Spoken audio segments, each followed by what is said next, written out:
Welcome back to Morning After, everyone. It is 10:15 here on this Monday morning, August 2nd. And we want to bring you up to date on something we've talked about here, and anecdotally, people have shared stories about pandemic brain. But it turns out it's a real thing. Leigh Richardson is joining us. She's the founder and clinical director of the Brain Performance Center, helping us make sure that our brains are always performing and performing better, and she advises clients on a range of things. So let's talk about pandemic brain. By definition, what have you come to understand it to be, Leigh? Well, it's a brain fog, and it's really different than what a lot of people have experienced before. It's different from anxiety, but I think the brain fog is more like a stress. It's always there. It lays heavy on your head, and it makes your brain not work as well as it once did. I have many clients say they forget things. They'll get up and they'll start to go into the kitchen, and I'm like, I forgot what I came here for. Or they just feel like they're tired all the time. And I think there's a reason for that. The brain loves novelty. The brain loves new experiences. And what have we had for the last 16, 17 months?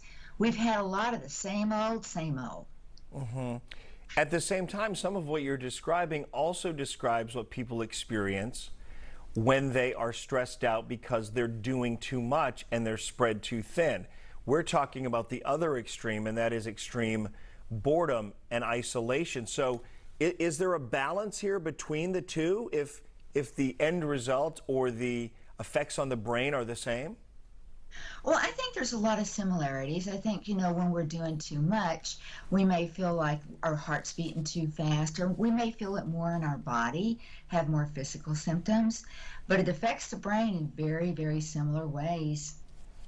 I was sort of wondering, okay, so there was a time when, really like in modern history, but let's go back a little further, to people who lived isolated out on farms, no electricity. They went to bed really early. They got up with the sun. They didn't have the kinds of social interaction we had now.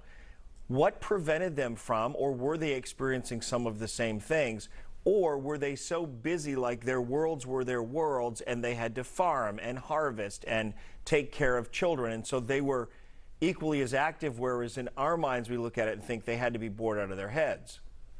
Well, but I think that was their norm, and they were doing their normal life, and they set expectations around that lifestyle, whereas today we all set our expectations so much higher. We need to be here, we need to be doing this, and I think it's the expectations that we set, and when we can't fulfill them, or when we don't have our norm, that we get really stressed out. Yeah, they didn't know what they didn't know, right? They didn't know. Ignorance is bliss. They didn't know they were missing television and Twitter and Facebook, and they just didn't know it. Like you say, their world was their world, and they set their expectations accordingly, and that's changed. With 1 minute left, give me a roadmap if you can, because now stress is increasing with talk of the Delta variant and people knowing people who are becoming ill, etc., and not to mention the divisiveness around the social commentary about the unvaccinated, the vaccinated. Give me a couple of tips and solutions to try to deal with pandemic brain so we come out of this better and not worse.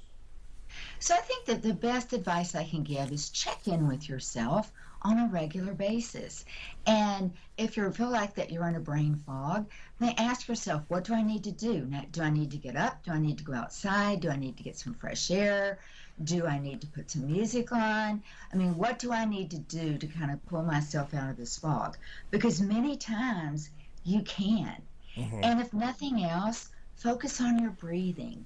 If you slow your breath rate down, you'll slow your heart rate down. And that creates heart rate variability. And that's a real sign of wellness.